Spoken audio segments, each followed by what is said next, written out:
I have room in the bottom rack of the stove. I'm gonna put my dinner on because it'll cook at the same time. So I'm making chicken breast on my Pampered Chef medium stone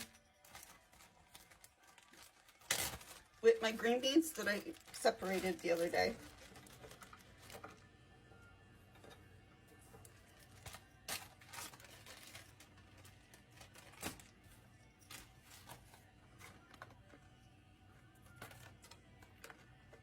Some grape tomatoes.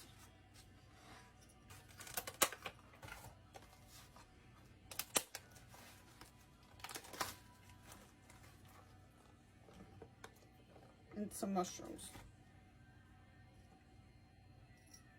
It'll cook for a half hour, 40 minutes. Chicken is done. I didn't cover the chicken with anything. The bread still needs more time as it was sticky when I tried to test it.